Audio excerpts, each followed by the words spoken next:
নমস্কাৰ গুৰুত্বপূৰ্ণ সংবাদমেলৰ সৈতে ষ্টুডিঅত নয়না এই মুহূৰ্তত আপোনালোকক বিশ্বনাথ জিলাৰ কংগ্ৰেছৰ মুখপাত্ৰ তুষাৰ বৰা সংবাদমেলখনৰ কিছু দৃশ্যাংশ দেখুৱাবলৈ চেষ্টা কৰিম। সঁচা বুলি আমি ভাবিবলৈ বাধ্য হৈছোঁ। তেওঁৰ ওপৰত এটা সততে আমি অভিযোগ শুনো যে পঞ্চায়ত কৰ্মীসকলক পঞ্চায়ত প্ৰতিনিধিসকলক তেওঁ বহু ক্ষেত্ৰত ভয় ভাবুকি দেখুৱায় আৰু তেওঁৰ নিজৰ ইচ্ছামতে কাম কাজ কৰে।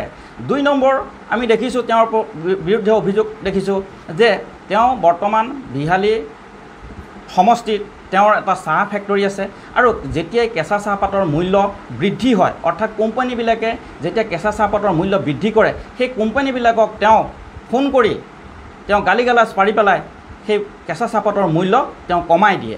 গতিকে এই যি অভিযোগসমূহ আমি শুনা পাইছোঁ তেখেতক আমি তাৰ প্ৰত্যুত্তৰ দিবৰ কাৰণে আমি সংবাদমেল যোগে তেওঁক আহ্বান কৰিছোঁ।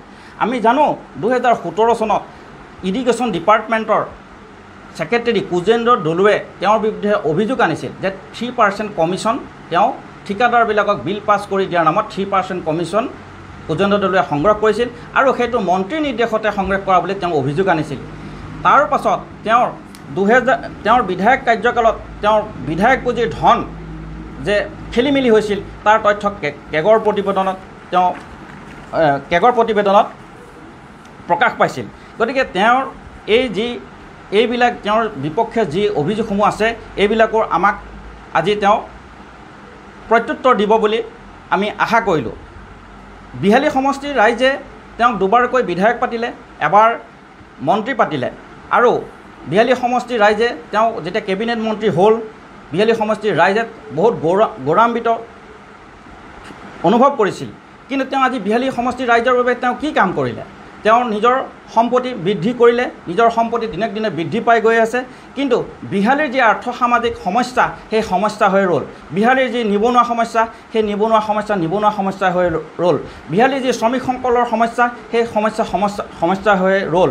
গতিকে বৰঞ্চ তেওঁ আজি শাসনৰ নামত দাবী ধমকিৰে নিজৰ বিজেপি কৰ্মীকে তেওঁ দাবী ধমকিৰে আজি ব্যৱহাৰ কৰিছে। গতিকে তেওঁ ইয়াত সুশাসন চলাব পৰা নাই, তেওঁৰ এই শাসনত থকাৰ বৰ্তমান নৈতিক অধিকাৰ নাই। সেয়ে আমি বিশ্বনাথ জিলা কংগ্ৰেছে তেওঁৰ পদত্যাগৰ দাবী কৰিছোঁ।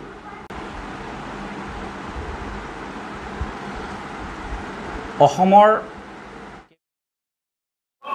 এই খবৰটোৰ লগে লগে ষ্টুডিঅ'ৰ মজিয়াৰ পৰা মই নয়নাই বিদায় লৈছোঁ। চাই থাকিব পৰৱৰ্তী খবৰৰ বাবে PI নিউজ, ৰাইজৰ দ্বাৰা ৰাইজৰ বাবে। ধন্যবাদ।